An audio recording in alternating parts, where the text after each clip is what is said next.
ఆ ఓవర్లో 2 4లు కొట్టాడు. అదే ఓవర్లో ఒక సీనియర్ ప్లేయర్ గా సంజు శాంసన్ అతనికి ఏం చెప్పాడంటే, నువ్వు కాస్త నెమ్మదించు, కాస్త స్లోగా ఆడు, తర్వాత చూసుకుందాం. Sanju Samson on the other hand చాలా అగ్రెసివ్ గా ఆడుతున్నాడు. సో అభిషేక్ శర్మ అంత రిస్క్ తీసుకుని, ఎందుకంటే ఇద్దరు ఫీల్డర్స్ మాత్రమే మీకు పవర్ ప్లే సిచ్యుయేషన్ లో అవుట్ సైడ్ ద రింగ్ ఉంటారు.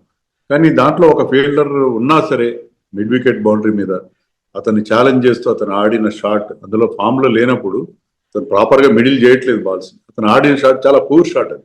సో ఇలా ఆడుతూ పోతే ఫామ్ లో లేకపోవడం, అతని షాట్ సెలెక్షన్ చాలా దారుణంగా ఉందనేది మరొకసారి ప్రూవ్ అయింది. అతనికి ఆఫ్ సైడ్ లో చాలా స్ట్రాంగ్, అతను లెగ్ సైడ్ లో అంత స్ట్రాంగ్ కాదు, కానీ లెగ్ సైడ్ లో ఆ షాట్ అతను అటెంప్ట్ చేసిన, అంటే అది కావాలని వాళ్ళు ట్రాప్ చేసి మరి అతను ఆ లెగ్ సైడ్ షాట్ ఆడించారు.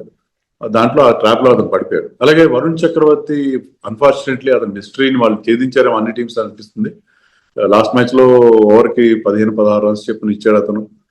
చాలా ఇన్ఎఫెక్టివ్ గా అనిపించారు. సో వరుణ్ చక్రవర్తి ఫామ్ కూడా మనకి చాలా వరీగా కనిపిస్తుంది. సో వీళ్ళిద్దరు మీద ఎన్నో హోప్స్ పెట్టుకున్నాం మనం. వీళ్ళిద్దరు మనని ఈ వరల్డ్ కప్ లో మనని ముందుకు తీసుకెళ్తారు అనుకుంటే, ఇద్దరు కూడా ఇప్పటివరకు చాలా డిసప్పాయింట్ చేశారని చెప్పాలి.